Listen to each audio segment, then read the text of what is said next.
시편 103편은 다윗의 시편입니다. 이 시가 쓰여진 정확한 배경은 알 수 없지만 그 목적은 분명해 보입니다. 시편 103편의 시작인 1, 2절과 마지막 절인 22절 말씀을 읽어드리죠. 내 영혼아 여호와를 송축하라.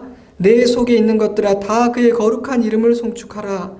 내 영혼아 여호와를 송축하며 그의 모든 은택을 잊지 말지어다.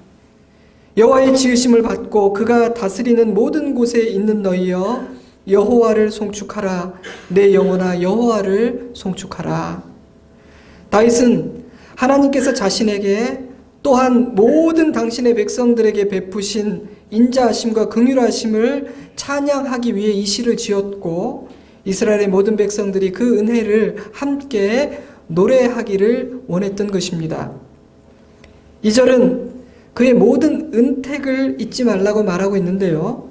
현대인의 성경처럼 은혜라고 풀어 쓴 번역도 있지만 굳이 은택이라는 단어로 번역한 성경들도 있습니다.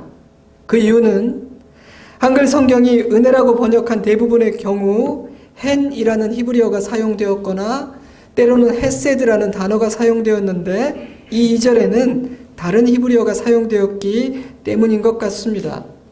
사전을 찾아보니까 은택은 은혜와 덕택을 아울러 이루는 말이라고 정의가 되어 있더라고요. 은택이라는 단어에는 은혜라는 의미도 담겨 있지만 조금은 다른 뉘앙스까지 가지고 있다는 뜻이죠.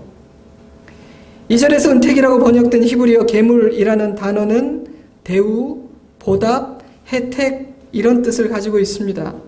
그래서 모든 영어 성경들은 2절을 번역하면서 grace라는 단어를 쓰지 않고 benefits라는 단어를 썼죠. 은혜라는 뜻이 아닌 이익, 이득, 혜택이라는 뜻을 가진 단어입니다. 그래서 저는 이 2절 말씀을 제 나름대로 이렇게 풀어보았습니다. 하나님께서 우리를 어떻게 대우해 주셨는지를 잊지 마라. 하나님 덕분에 우리가 누린 유익과 축복과 혜택들을 기억하라. 아마도 다윗은 나는 하나님으로부터 과분한 대우를 받았다. 우리는 우리의 행위와 인품에 비해 과분하고 많은 혜택을 누렸다. 그것을 잊어서는 안 된다. 그렇게 말하고 싶었던 것 같아요. 그렇다면 하나님은 왜 우리에게 은택을 베푸셨을까요? 다윗의 노래를 통해 우리는 그 몇 가지 이유들을 발견할 수가 있습니다. 그 첫 번째 이유는 하나님 자신의 성품 때문이었습니다.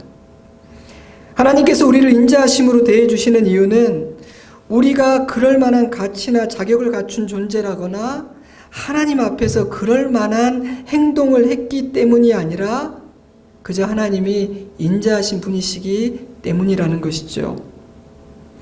저는 바로 이것이 기독교 신앙의 놀라운 신비라고 생각합니다. 구원의 이유가 우리에게 있지 않고 하나님에게 있다. 우리가 무엇을 한 것이 아니라 인자하신 하나님이 우리를 위해서 무엇인가를 해 주신 것이다. 그리고 그 행동의 이유는 하나님의 성품과 본성 때문이라는 것입니다. 다윗은 하나님의 성품을 이렇게 묘사했습니다. 여호와는 긍휼이 많으시고 은혜로우시며 노하기를 더디하시고 인자하심이 풍부하시도다. 이 8절 한 절만으로는 부족하다고 생각했는지 다윗은 11절과 12절에서는 공간적인 개념을 사용하여 하나님의 인자하심이 어느 정도인지를 다시 한번 설명합니다. 이는 하늘이 땅에서 높음같이 그를 경외하는 자에게는 그의 인자하심이 크심이로다. 동이 서에서 먼 것 같이 우리의 죄가를 우리에게서 멀리 옮기셨으며 하나님의 인자하심이 어느 정도냐고? 하늘이 땅에서 높은 것처럼 동이 서에서 멀리 있는 것처럼 하나님의 인자하심은 그만큼 높고 그만큼 넓지. 다윗은 인간이 상상할 수 있는 공간과 거리라는 개념을 사용해서 자신이 경험한 바 있는 하나님의 인자하심이 어느 정도인지를 설명해 줍니다. 하지만 다윗은 그것만으로도 부족하다고 생각했던 것 같아요. 그래서 17절에서는 시간이라는 개념을 사용해서 다시 한번 하나님의 인자하심을 설명합니다. 여호와의 인자하심은 자기를 경외하는 자에게 영원부터 영원까지 이르며 그의 의는 자손의 자손에게 이르리니. 여호와의 인자하심이 어느 정도냐고? 하나님의 인자하심은 우리 자손의 자손에게까지 이르며 영원히 계속되지. 사랑하는 성도 여러분, 여러분에게는 이러한 다윗의 노래가 마음에 와 닿으시는지 모르겠습니다. 우리는 높고 넓은 하나님의 인자하심을 경험해 본 사람인지 모르겠습니다. 다윗은 그러한 하나님의 인자하심이 어떻게 표현되고 있다고 말합니까? 8절, 여호와는 긍휼이 많으시고 은혜로우시며 노하기를 더디하시고 인자하심이 풍부하시도다. 자주 경책하지 아니하시며 노를 영원히 품지 아니하시리로다. 다윗은 인자하신 하나님은 노하기를 더디하시고 자주 경책하지 않으시며 노를 영원히 품지 않으신다고 말합니다. 이 말씀에 의하면 우리 하나님은 화를 잘 내지 않으시는 분이실 뿐 아니라 혹 우리가 너무나 큰 잘못을 저질러서 화가 났다 할지라도 그 화를 오랫동안 마음에 품지 않으시는 분이십니다. 자주 경책하지 않으신다라는 표현에서 이 자주라는 히브리어는 언제나 항상 계속해서라는 뜻을 가진 단어입니다. 그래서 현대인의 성경은 항상 책망만 하지 않으시고 라고 번역했고, 표준 세번역 성경은 두고 꾸짖지 않으시며 라고 번역했죠.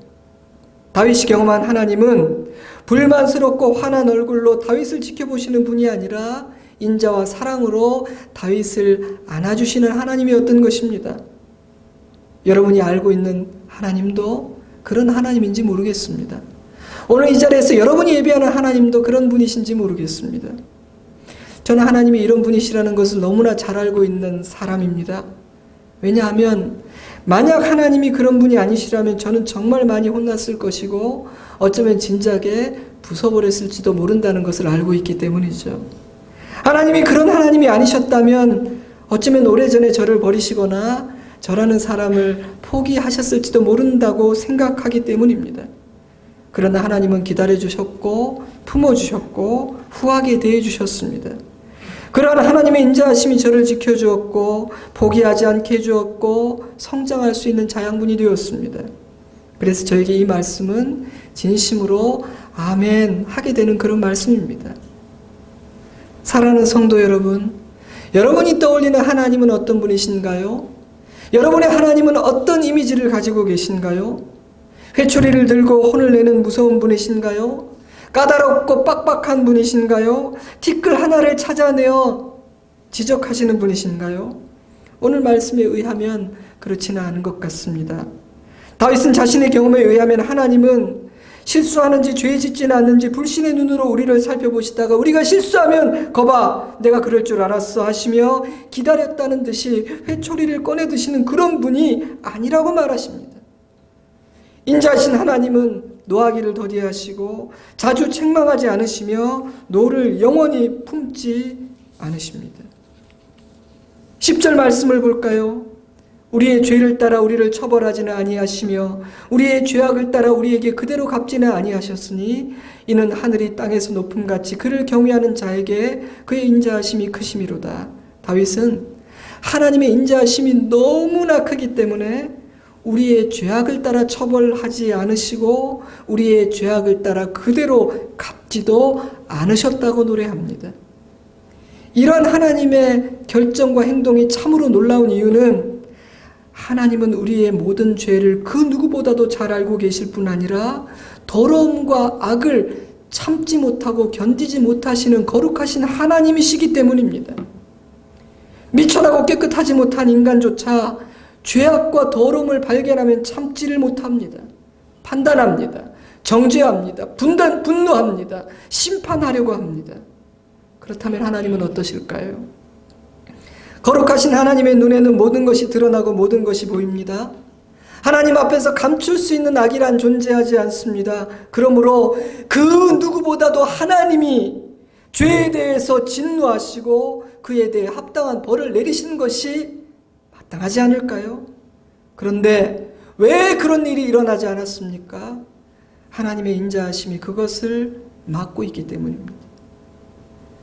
어떤 설교자는 이 단락에 하나님께서 하시지 않은 엄청난 일이라는 제목을 붙였습니다. 참 인상적인 제목이라고 생각했어요. 하나님께서 하시지 않은 엄청난 일은 무엇인가요? 여러분, 우리는요, 하나님께서 우리를 위해 하신 일도 알아야 하지만, 하나님께서 마땅히 하셔야 하지만 하시지 않은 일이 무엇인지도 알아야 합니다. 그것은 우리의 죄를 따라 갚지 않으신 것입니다. 우리의 죄에 합당한 벌을 내리지 않으신 것입니다. 만약 하나님께서 우리의 어리석음과 죄악을 따라 그대로 갚으셨다면 어떻게 되었을까요? 하나님의 인자하심 때문에 하시지 않은 그 일을 어느 날 하기로 작정하신다면 어떤 일이 일어날 것 같습니까? 우리를 향한 하나님의 자비가 거두어지는 그날은 참으로 두려운 날일 거예요. 저는 10절의 의미를 좀 더 깊이 생각을 해보았습니다. 우리의 죄를 따라 처벌하지 않으시고 우리의 죄악을 따라 갚지 않으신다는 이 말의 뜻이 도대체 무엇일까? 어떻게 하셨다는 걸까? 몇 번 정도 넘어가 주신다는 걸까? 아니면 감형을 해주신다는 것일까? 일단 몇 번 정도 넘어가 주시는 정도로는 안 될 텐데라는 생각이 들었습니다. 우리 안에 있는 죄악의 쓴뿌리는 너무나 깊고 강해서 우리는 너무나 어리석어서 몇 번 봐주시는 정도로는 부족할 것 같다는 생각이 들기 때문이죠. 여러분은 어떤지 모르겠지만 저는 그런 생각이 들었어요. 감형, 즉 형을 감해주는 것도 궁극적인 해결책은 아닌 것 같습니다. 로마서 6장 23절은 죄의 삭은 사망이라고 말하고 있죠. 하지만 그것은 단지 육신의 죽음만을 의미하는 것은 아닙니다.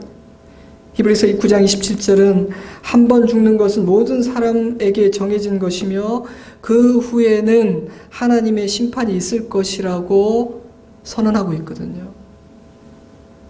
여러분, 세상 법정도 참 무섭다고 합니다. 청문회에 서기만 해도 별별 것이 다 드러나고 문제가 되죠. 그러니 모든 것을 꿰뚫어 보시는 그 하나님의 법정에 서는 것은 얼마나 두려운 일이겠어요. 그 법정에서 하나님의 판결을 듣는 것은, 피고로서 하나님의 판결을 듣는 것은 얼마나 심장이 떨리는 일이겠습니까? 그러므로 우리에게 필요한 은혜는 몇 번 봐주신다거나 형을 감해주시는 정도는 아니라고 생각합니다. 다윗은 하나님은 우리를 위해 그 이상의 일을 하셨다고 노래하고 있어요. 어떤 일입니까? 11절 말씀. 이는 하늘이 땅에서 높음같이 그를 경외하는 자에게 그의 인자하심이 크심이로다. 동이 서에서 먼 것 같이 우리의 죄과를 우리에게서 멀리 옮기셨으며 하나님은 우리의 죄를 우리에게서 멀리 옮겨버리셨습니다. 여러분, 동과 서가 만날 수 있습니까? 동과 서는 영원히 만날 수 없습니다. 그러므로 하나님이 우리의 죄를 따라 처벌하지 않으신다는 말은 몇 번 감해 주신다거나 받아야 될 형기를 감해 주신다는 의미가 아닙니다. 어떻게 그런 일이 가능할까요? 그것이 가능한 이유는 하나님은 우리의 죄에 근거하여 우리를 다루시는 것이 아니라 하나님의 인자하심에 근거하여 우리를 대해 주시기 때문입니다. 다윗은 바로 이것이 우리가 입은 가장 큰 은택이라고 말합니다. 그래서 다윗은 여호와를 송축하라 이렇게 모든 주의 백성들을 예배로 찬양으로 초대한 다음 3절에서 가장 먼저 어떤 은택을 노래합니까? 죄 사함의 은혜를 찬송합니다. 하지만 여러분, 우리의 죄가 동에서 서가 먼 것처럼 멀리 옮겨지는 그 일은 아무런 대가 없이 이루어진 것이 아님을 우리는 알고 있습니다. 그 일을 이루시기 위해 예수님께서 이 땅에 오셨고 십자가에 달려 죽으셨습니다. 이사야 53장 4절, 그는 실로 우리의 질고를 지고 우리의 슬픔을 당하였거늘 우리는 생각하기를 그는 징벌을 받아 하나님께 맞으며 고난을 당한다 하였노라. 그가 찔림은 우리의 허물 때문이요 그가 상함은 우리의 죄악 때문이라. 그가 징계를 받음으로 우리는 평화를 누리고 그가 채찍에 맞음으로 우리는 나음을 입었도다. 우리는 다 양 같아서 그릇 행하여 각기 제 길로 갔거늘 여호와께서는 우리 모두의 죄악을 그에게 담당시키셨도다. 이사야는 다윗이 노래하는 그 일이 어떻게 가능하게 되었는지를 정확하게 설명해 주고 있습니다. 우리가 우리의 행위대로 처벌받지 않는 이유는 예수님께서 우리를 대신하여 맞으셨기 때문이라는 것이죠. 거룩하고 공의로우신 하나님은 악을 그냥 넘어가실 수가 없습니다. 반드시 악을 처벌해야 되고 죄를 깨끗이 씻어내야만 합니다. 그런데 여러분, 조금 이상하게 들리실지 모르겠지만 사랑이 공의보다 더 크고 강합니다. 사랑은 공의를 이깁니다. 사랑은 공의를 품습니다. 저는 그렇게 생각합니다. 만약 하나님의 공의가 하나님의 사랑을 이겼다면 예수님이 아니라 우리가 맞았을 겁니다.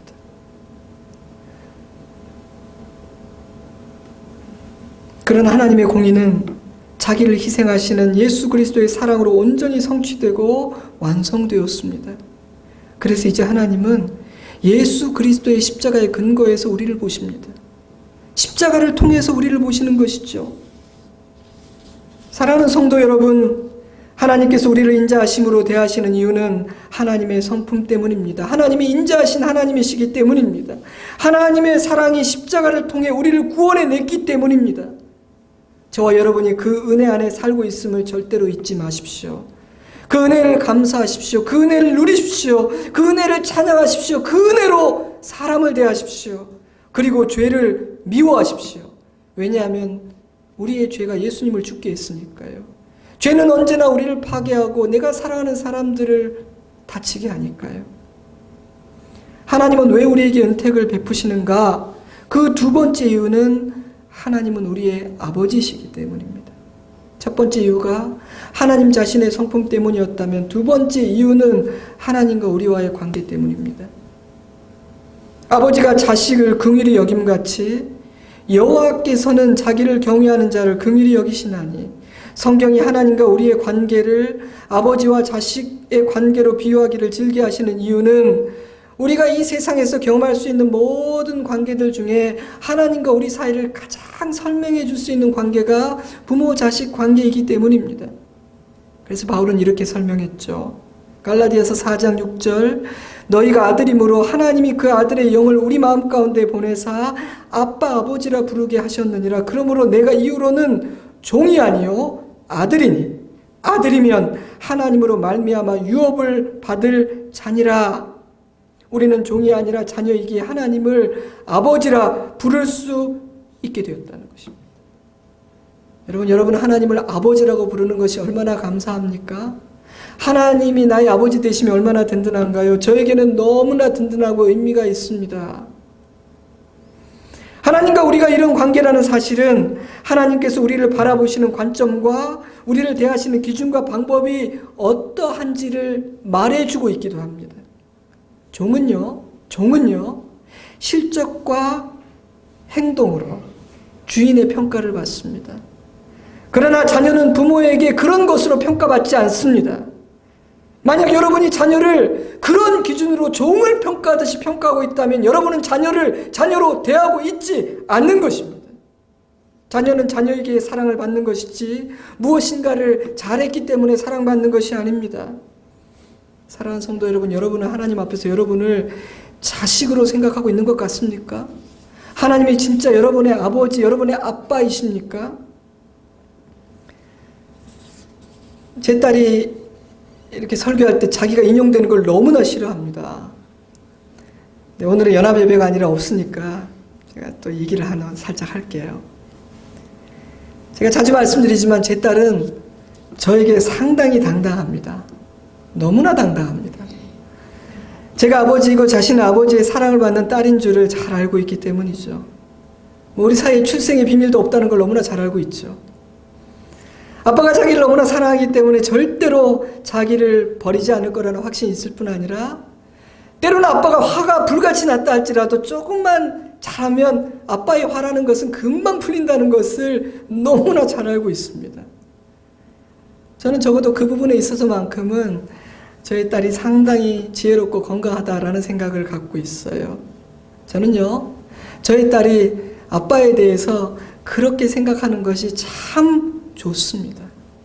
눈치를 보지 않고 두려워하지 않고 아빠 앞에 당당한 딸이고 언제나 제 앞에 나오는 것이 저는 기쁩니다. 하나님도 그렇지 않을까요? 우리가 하나님의 사랑을 의심하고 하나님을 두려워한다면 섭섭하시지 않을까요? 내가 하나님의 마음에 들까? 내가 하나님의 기준을 다 맞추었을까? 의심하고 겁내고 눈치를 본다면 섭섭해하지 않으실까요? 사랑하는 성도 여러분, 하나님께서 우리에게 은택을 베푸시는 이유는 하나님이 우리의 아버지가 되시고 우리가 그 아버지의 사랑을 받는 자녀이기 때문입니다. 하나님은 왜 우리에게 은택을 베푸시는가? 그 세 번째 이유는 하나님은 우리의 체질을 정확히 알고 계시기 때문입니다.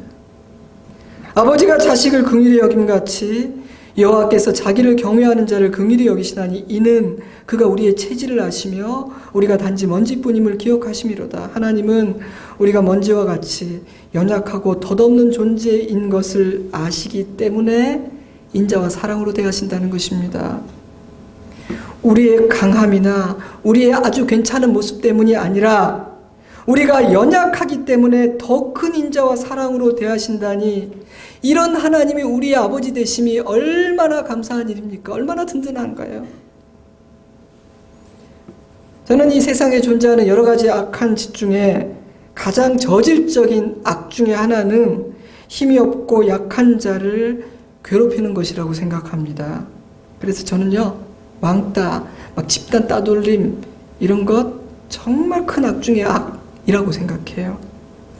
무리를 지어서 한 사람을 괴롭히는 행위, 힘 있고 많이 가진 자가 힘이 없고 약한 자를 무시하고 함부로 대하는 행위, 저는 하나님께서 정말 싫어하실 거라고 생각합니다. 때문에 우리는 그것이 얼마나 악하고 비겁한 일인지, 하나님이 그것을 얼마나 싫어하시는지를 우리의 자녀들에게 정확히 가르쳐야 합니다. 그런 일 하지 마라. 그것은 마귀의 일입니다. 성령의 일이 아니죠. 예수님은 제자들에게 서로 사랑하라는 새 계명을 주셨고 구약 성경 역시 같은 진리를 선포하고 있지 않습니까? 신명기 10장 17절 너희의 하나님 여호와는 신 가운데 신이며 주 가운데 주시오 크고 능하시며 두려우신 하나님이시라. 고아와 과부를 위하여 정의를 행하시며 나그네를 사랑하여 그에게 떡과 옷을 주시나니 너희는 나그네를 사랑하라. 14장 29절 너희 중에 분깃이나 기업이 없는 레위인과 내 성중에 거류하는 객과 및 고아와 과부들이 와서 먹고 배부르게 하라. 그리하면 내 하나님 여호와께서 내 손으로 하는 범사에 내게 복을 주시리라. 하나님은 언제나 약한 자들을 돌보시는 하나님이셨습니다. 한 번도 그렇지 않은 적이 없으셨어요. 그런 하나님이시기에 연약하고 부서지기 쉬운 우리를 강하게 다룰 수가 없는 거예요. 인자와 사랑으로 대하시는 것입니다. 야고보서 4장 14절 내일 일을 너희가 알지 못하는도다. 너희 생명이 무엇이냐? 너희는 잠깐 보이다가 없어지는 안개니라. 먼지와 안개, 이것이 모든 인간의 실존입니다. 막 세 보이고 강해 보이죠? 하나님은 우리가 먼지와 같고 잠깐 있다 사라지는 안개와 같다고 표현하십니다. 어쩌면 여러분은 자신이 이런 연약한 존재라는 것이 싫으실지도 모르겠지만 저는 꼭 그렇지만은 않습니다. 왜냐하면 제가 그런 존재이기 때문에 하나님께서 더 크신 인자와 사랑으로 저를 대해 주신다는 것을 저는 알고 있거든요. 제가 종종 말씀드리지만 그래서 저는 늘 하나님께 이렇게 기도하죠. 하나님, 절대로 제가 혼자서도 잘할 수 있을 것이라고 생각하시면 안 됩니다. 제가 조금 강해진 것 같다고, 조금 잘한 것 같다고, 조금 철이 든 것 같으니 이제는 쟤한테서는 손을 좀 떼도 되겠네, 다른 친구들을 돌봐줘도 되겠네, 이렇게 생각하시면 절대 안 됩니다. 저는 여전히 하나님의 은혜와 자비와 사랑과 도움을 필요로 하는 사람입니다. 그러니 저한테서 손 떼실 생각을 하지 마세요. 그러면 하나님은 걱정 마라 하시는 것 같아요. 왜냐하면 하나님은 저의 체질을 잘 아시니까요. 사랑하는 성도 여러분, 하나님은 우리를 너무나 잘 알고 계십니다. 정확하게 알고 계십니다. 때문에 가장 선하고 적절한 방법으로 우리를 인도하시고 돌보실 것입니다. 인자와 사랑으로 우리를 대해 주실 것입니다. 그런 아버지의 자녀이기 때문에 우리의 끝은 반드시 선하고 좋을 겁니다. 말씀을 맺겠습니다. 오늘 우리는 하나님은 왜 우리에게 은택을 베푸시는가, 왜 크신 인자하심과 사랑으로 우리를 대하시는가라는 질문에 대해 묵상해 보았습니다. 그 이유는 인자하신 하나님의 성품 때문입니다. 그 이유는 하나님이 우리의 아버지이시기 때문이며 그 이유는 하나님은 우리의 체질을 너무나 잘 알고 계시기 때문입니다. 그러한 은혜 안에 우리가 있으면 너무나 감사하고 든든한 일입니다. 하나님의 인자하심은 우리의 성품과 삶도 바꿔놓을 것입니다. 우리는 아버지를 닮게 될 겁니다. 병자호란 때 많은 조선인들이 청나라의 볼모로 잡혀가서 큰 수모를 겪었죠. 조선 중기의 문신 최명길의 지천집을 보면 청군이 조선 왕의 항복을 받고 난 후 정축년 2월 15일 한강을 건널 당시 포로의 수가 약 50만 명이었다고 기록되어 있고 같은 시기 남한갑의 병자록은 60만 명 정도라고 기록하고 있는데 그 중에 다수는 부녀자들이었다고 합니다. 추운 겨울에 마치 굴비가 엮인 것처럼 끌려서 청나라로 끌려갔다고 하니까 정말 가슴 아픈 역사죠. 돈 있는 양반들은 속환금을 지불하고 풀려나기도 했지만 가난한 백성들은 목숨을 걸고 탈출하기도 했습니다. 그만큼 고향이 그리웠기 때문이죠. 그러나 부녀자들에게는 고향으로 돌아온 그 기쁨은 잠시뿐이었습니다. 그 이유는 청나라에 가서 몸이 더럽혀졌다는 의심과 핍박 때문이었습니다. 많은 사람들의 손가락질과 그 모멸감을 견디지 못해 스스로 목숨을 끊는 여인들이 속출하기 시작하자 큰 사회 문제가 되기 시작했습니다. 나라가 힘이 없어서 백성들을 지켜주지 못해 포로가 되어 갖은 고초를 당하고 겨우 살아 돌아왔는데 가족과 공동체는 그들을 따뜻하게 받아들여주지 못했고 나라마저 그 여인들을 지켜주지 못했으니 너무나 안타까운 일이죠. 하지만 그것이 그 당시 이 나라의 수준이었습니다. 글쎄요, 지금은 그때보다 나아졌는지 모르겠습니다. 이 교회라는 공동체는 세상보다 수준이 높은지 그리스도인들의 품은 넌 크리스찬들의 품보다 더 넓고 넉넉한지 잘 모르겠습니다. 아무튼 상황이 너무 심각해지자 마침내 조정이 나섰습니다. 청나라에서 돌아오는 모든 부녀자들이 지금의 연신내 쪽에 있는 홍제천에서 몸을 씻으면 다시 죄를 묻지 않겠다고 선언한 것이죠. 그리고 그렇게 씻고 돌아온 여인들의 정조 문제를 또다시 거론하고 문제 삼는 자는 엄벌에 처하겠다고 선포했습니다. 청나라에 잡혀갔다 돌아온 여인들이 홍제천 냇물에서 몸을 씻으면 이전처럼 깨끗한 몸이 되어 다시 가족의 품으로 돌아갈 길을 열어준 것이죠. 그 물이 유달리 깨끗했기 때문이 아닙니다. 그 법을 정했어요. 거기 씻으면 과거는 묻지 않겠다. 깨끗해진다. 기가 막힌 생각 아닙니까? 아니 어쩌면 이렇게 예수님의 십자가의 피로 우리가 깨끗해지는 것을 잘 비유하고 있습니까? 제가 잘 모르지만 그 당시에 선교사님들이 이 이야기를 가지고 복음을 설명했으면 정말 알아듣기가 쉬웠겠다. 이런 생각도 해보았어요. 제 생각에는 참 기가 막힌 해결책인 것 같은데 문제가 해결되지 않았습니다. 그 여인들을 향한 핍박이 끊이지 않았기 때문이죠. 그 부녀자들은 고향으로 돌아온 여인들이었기 때문에 원래 환향녀라는 이름이 붙여졌는데 사람들은 환향연이라는 이름으로 그들을 비하해 부르기 시작했고 그녀들은 이혼을 당하고 쫓겨나고 자결을 하는 등 죽을 때까지 수모를 당했다고 합니다. 여러분, 이것이 인간의 수준입니다. 죄인은 죄인에게 별로 넉넉하지 않습니다. 하나님은 죄인에게 자비하신데 죄인은 죄인들에게 더 사납습니다. 그 이야기를 읽으며 저는 우리를 향한 하나님의 인자하심을 다시 생각했습니다. 홍제천에서 씻으면 깨끗하게 된다는 법을 만들었음에도 불구하고 인간은 인간을 용서하고 받아들이지 못했습니다. 그러나 긍휼하시고 인자하신 하나님은 노하기를 더디하시고 자주 경책하지 않으시며 노를 영원히 품지 않으십니다. 우리의 죄를 따라 우리를 처벌하지 않으시고 우리의 죄를 동이 서에서 먼 것처럼 멀리 던져버리셨습니다. 예수님은 그러한 용서와 구원을 완성하시기 위해 우리 대신 매를 맞고 십자가에 달리셨습니다. 성찬 예식은 그 은혜를 기억하는 예식이죠. 우리는 그러한 하나님의 은택을 입은 사람들입니다. 그래서 다윗은 그의 모든 은택을 잊지 말라는 노래로 이 시를 시작했죠. 그렇다면 어떤 삶이 그 은택을 기억하는 삶일까요?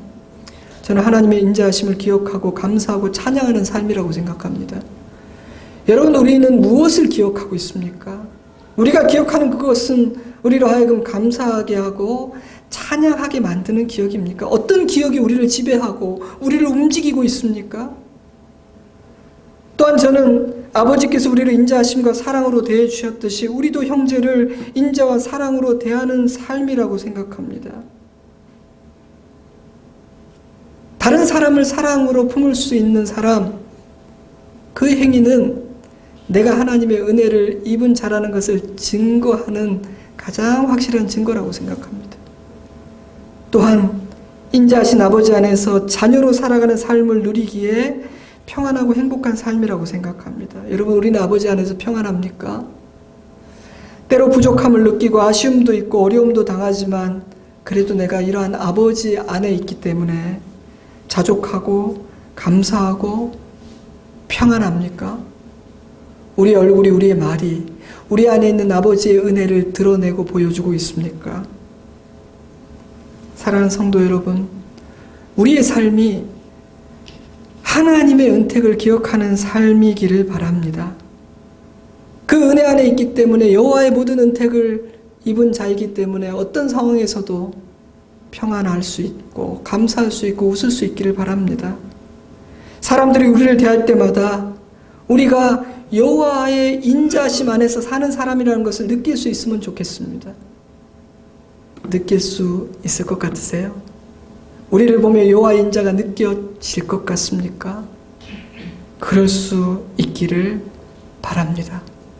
같이 기도하겠습니다. 오늘 성찬 예식을 거행했고요. 다윗의 노래를 함께 묵상하였습니다. 하나님이 어떤 분이신지를 우리가 아는 것이 정말 중요하다고 늘 말씀을 드립니다. 오늘 다윗의 노래를 통해 우리의 하나님이 어떤 분이신지를 우리가 다시 한번 마음에 새겼으면 좋겠습니다. 우리는 그 하나님 안에 있습니다. 우리는 그 아버지를 닮게 될 것입니다. 오늘 주신 말씀을 기억하며 성령께서 이끄시는 대로 우리가 잠시 기도드립니다. 함께 기도하겠습니다. 아버지 하나님, 아버지 하나님, 아버지 하나님, 아버지 하나님, 아버지 하나님, 아버지 하나님.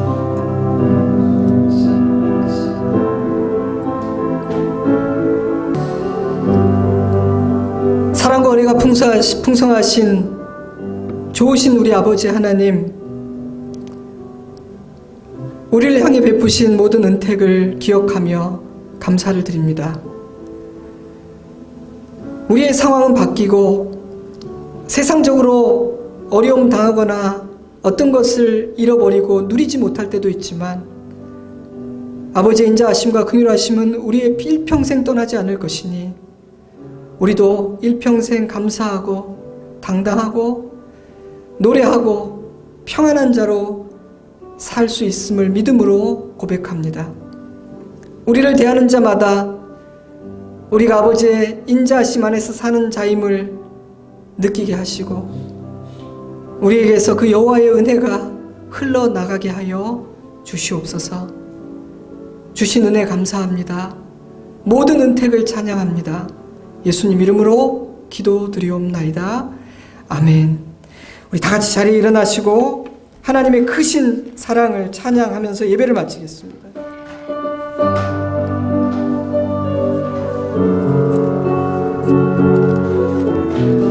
그 크신 하나님의 사랑, 그 크신 하나님의 사랑 말로 다 영영 못하네. 저 높고 높은 별을 넘어 이 낮고 낮은 땅 위에 죄범한 영혼 구하려 그 아들 보내사 화목제로 삼으시고 죄 용서하셨네.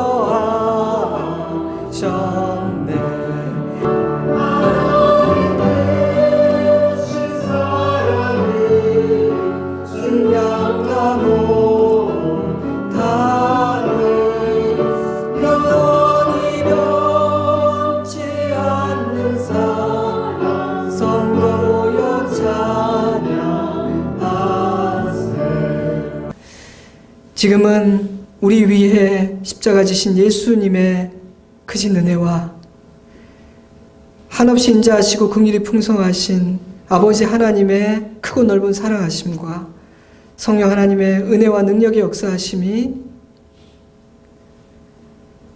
주의 모든 은택을 기억하며 감사하고 찬양하고 누리고 승리하고 또한 자비로 다른 사람을 안고 품는 아버지를 닮은 삶을 살아가기를 소원하고 결단하는 사랑하는 주의 자녀들과 그 가정 위에 좋은 씨앗교회와 조국과 열방의 교회들 위에 이 나라의 민족 위에 이제부터 영원토록 함께 하시옵기를 간절히 축원하옵나이다.